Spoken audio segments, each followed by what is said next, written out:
Halo, assalamualaikum warahmatullahi wabarakatuh. Perkenalkan, nama saya Nidia Azhari Tonga. Di sini saya ingin mengeksplorasi tentang kedatangan Masjid Serbayaman. Mau tahu kelanjutannya? Ikuti saya ya.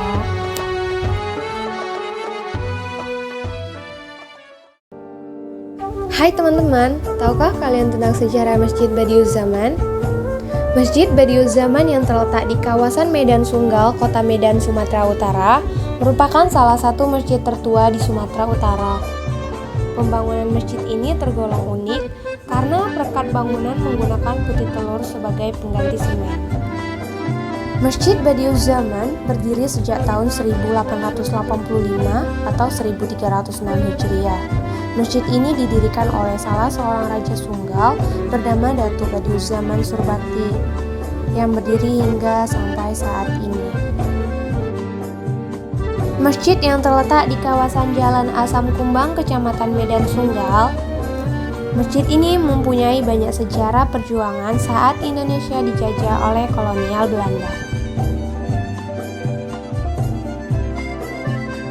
Masjid Raya Badiuzaman ini memiliki keunikan tersendiri di mana dalam proses pembangunannya menggunakan putih telur sebagai perekat batu.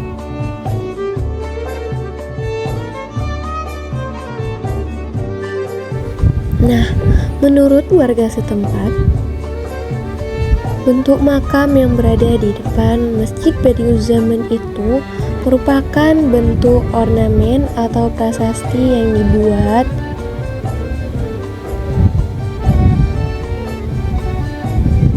layaknya seperti kuburan pada umumnya.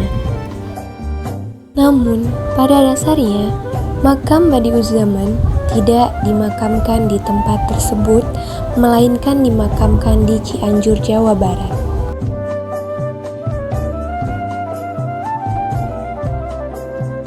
Layaknya bangunan yang menggunakan material semen, padahal pembangunan masjid tersebut hanya menggunakan putih telur sebagai perekat pasir dan batu bata.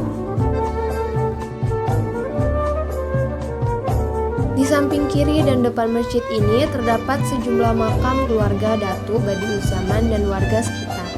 Namun, makam Datuk Badiuzaman tidak di tempat ini. Badiuzaman dimakamkan di Cianjur, Jawa Barat. Nah, sekarang saya berada di depan pintu masuk Masjid Badiuzaman. Mari kita lihat ke dalam. Bisa dilihat teman-teman secara bersama, dari ornamen masjid terdapat 4 pilar berwarna hijau sebagai penyangganya. Kemudian ada sebuah mimbar permanen yang terbuat dari batu. Kemudian ada 6 buah jendela yang didominasi berwarna hijau dan kuning, identik dengan warna suku Karo dan Melayu. Masjid ini bukan hanya simbol perjalanan Islam di tanah Melayu, namun juga memperlihatkan nilai-nilai perlawanan terhadap kolonialisme terhadap bangsa Belanda kala itu. Sejak awal, nama masjid ini adalah Masjid Raya Kedatukan Sunggal yang diresmikan oleh raja masa itu, yakni Badiuzaman pada tahun 1885. Namun, oleh masyarakat luas dikenal dengan nama Masjid Badiuzaman. Tidak banyak yang berubah dari masjid yang dibangun dengan corak budaya Melayu dan Karo. Di dalam masjid terdapat kipas angin dengan mimbar berwarna hijau dengan batu.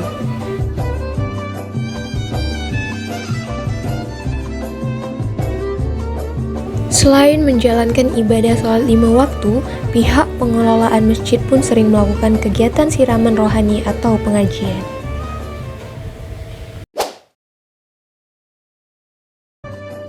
Datuk Badiuzaman, Datuk Hitam Surbakti, adalah tokoh yang lahir dari Kerajaan Sunggal, Serba Yaman dengan nama lengkap Datuk Sri Diraja Badiuzzaman Sri Indra Pahlawan Surbakti.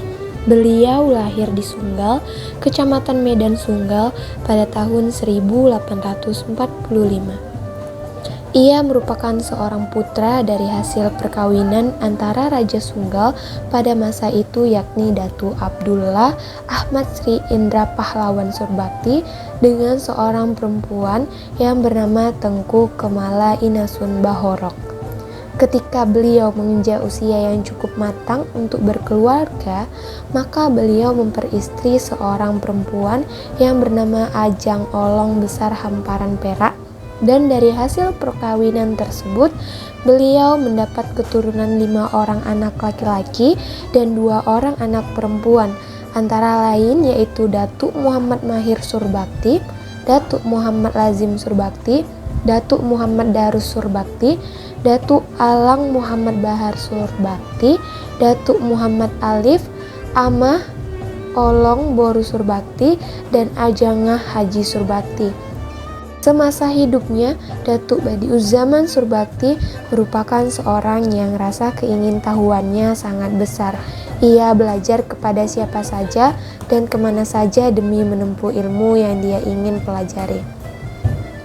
Dalam perjalanannya, Datuk Badiuzzaman belajar bahasa Melayu di Sunggal dengan guru kerajaan di bawah bimbingan pamannya, yaitu Datuk Muhammad Abdul Jalil Surbakti dan Datuk Muhammad Dini Surbakti.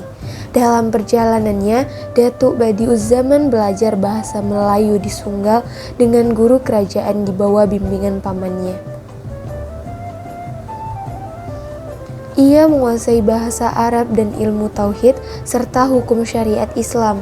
Belajar pada beberapa guru dan ulama, salah satunya bernama Syekh Maulana Mukhtar, penasihat spiritual Kerajaan Sunggal zaman Datuk Abdullah Ahmad Sri Indra Pahlawan Surbakti.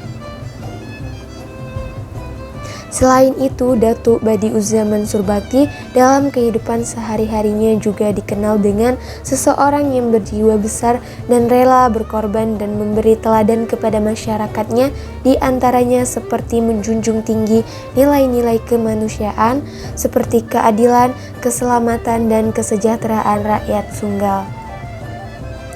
Selalu membina persatuan dan kesatuan lintas etnis, yakni Karo, Melayu, Aceh, Gayo, dan lainnya dalam upaya mempertahankan wilayah Sunggal dari penjajahan Belanda. Datuk Badiuzzaman Surbakti merupakan raja ke-7 dari Kerajaan Sunggal.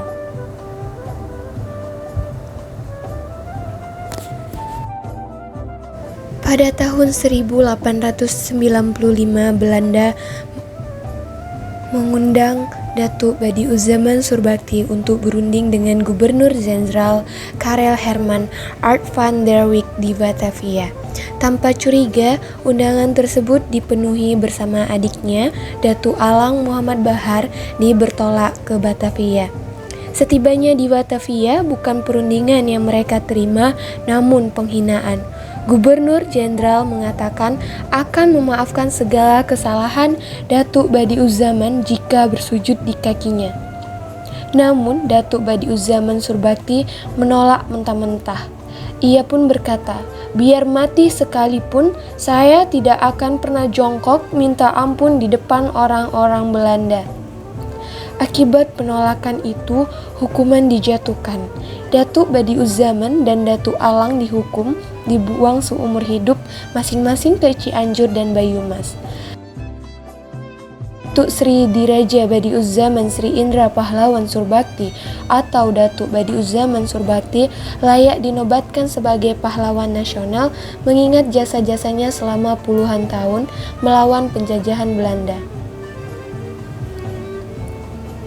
Menurut keterangan warga setempat di Cianjur, makam Datuk Badiuzzaman dirawat oleh seorang kuncen bernama Siti Zubaidah yang merupakan istri dari Jais Jainuddin, yaitu seorang penggali kubur. Di atas bagian kepala makam terdapat 2 pas atau pot sepertinya tempat meletakkan bunga, dan bagian atas dan bawah tulisan terdapat gambar bintang bersegi 5. tentang sejarah Masjid Datuk Badiuz Zaman dan biodata tentang Datuk Badiuz Zaman. Terima kasih.